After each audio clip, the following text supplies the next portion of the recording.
Hey human, welcome back to Everyday Affirmations with me, Blaine Katona. Before we get too deep into this, I want to be clear about what this space is and what it is not. This series is about everyday anticipatory anxiety, the kind that shows up around change, visibility, growth, and uncertainty. It is not a substitute for therapy, and it is not designed to treat panic disorder, trauma responses, OCD, or clinical anxiety conditions. If you are in acute distress, this is not the tool for that. I am a deeply feeling human with a passion for understanding feelings, and that's what this podcast is all about. In sitting with my own experiences and reading more about this, I realized the word anxiety gets used in ways that can feel confusing. A firefighter might not call his raised heart rate and narrow focused anxiety. An actor might call those same sensations being ready for the stage. The physiology can overlap and the interpretation shifts. For me, anxiety feels sudden. It does not arrive gently. It can feel disorienting and physical.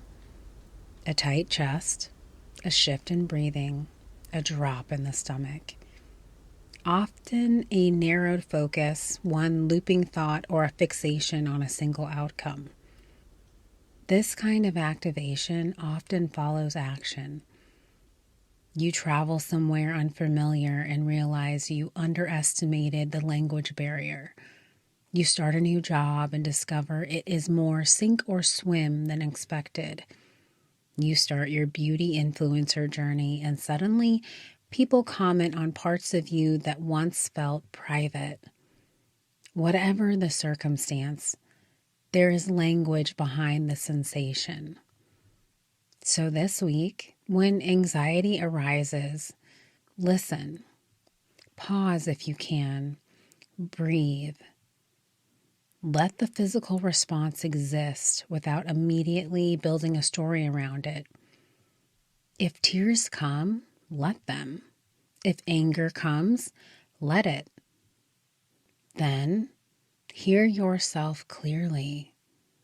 What sentence is running through your mind? When I considered quitting after only 2 months, the thoughts were pretty direct. What if I can't do this and still live the life I want? What if I lose privacy? What if no one listens? When I examined those sentences, the theme was control. I wanted to create and control the outcome. I had attached safety to how it would be received. When I trace that back farther, I can see where the attachment formed. As I've said, I grew up in chaos. Every member of my biological family but me is schizophrenic. That does not mean my childhood caused my anxiety.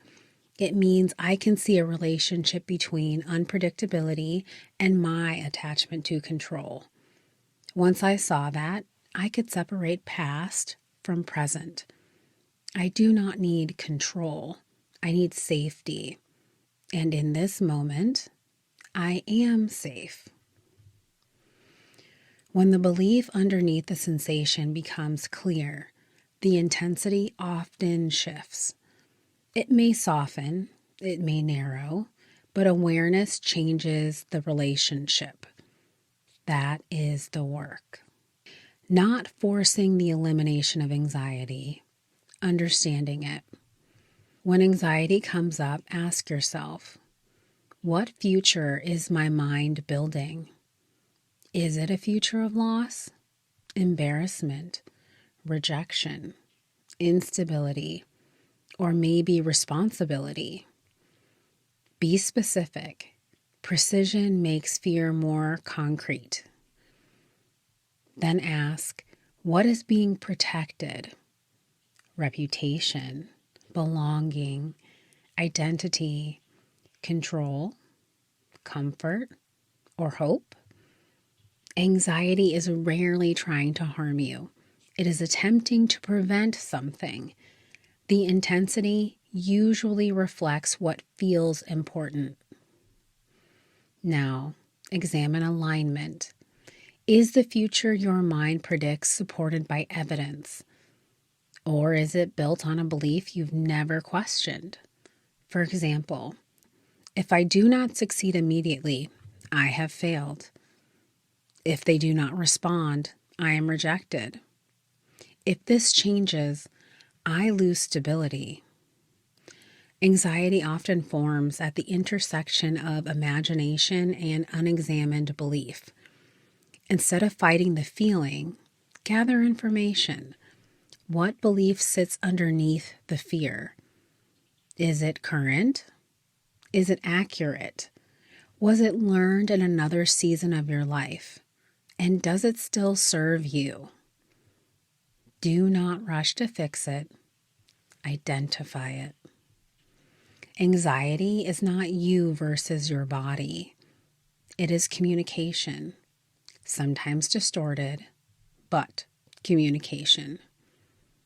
When you clearly identify the sentence attached to the sensation, the intensity often shifts. Awareness can reduce the automatic reaction. Well, I know that was a lot. So, let's take a big, deep breath in. Quiet the mind. Open self. Now, let's begin.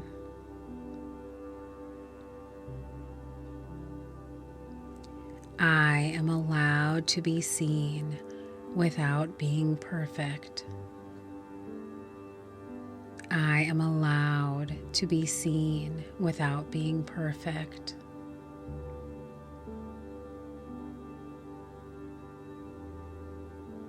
I can show up even when I feel nervous. I can show up even when I feel nervous.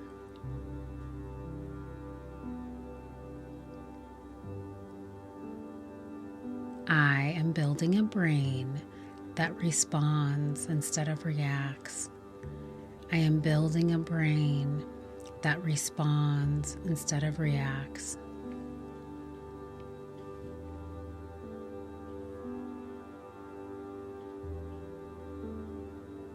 I am safe to participate even when it feels uncomfortable. I am safe to participate even when it feels uncomfortable.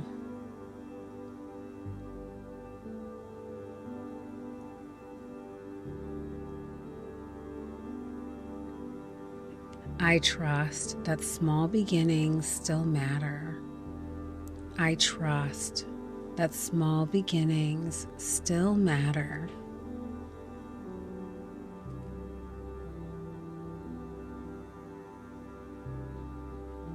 I am learning to separate the feeling of new from the feeling of danger.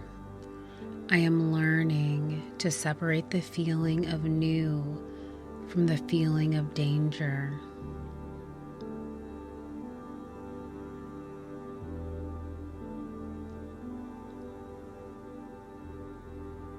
I am building resilience each time I show up. I am building resilience each time I show up.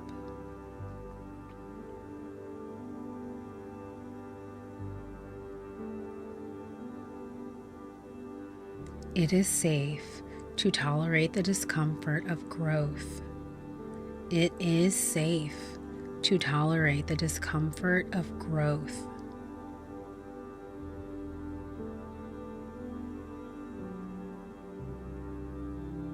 It is safe to try new things, even if they don't turn out as expected.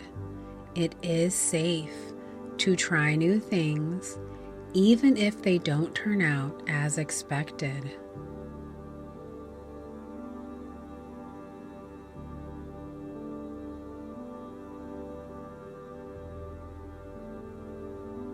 I allow courage to be louder than fear.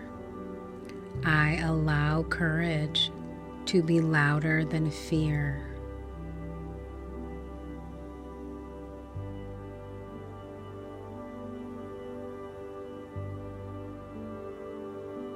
Thank you for sharing your energy with me today, human. I appreciate getting to be a small part of your journey. Until next time, keep affirming, keep believing, and keep becoming the change you wish to see in the world.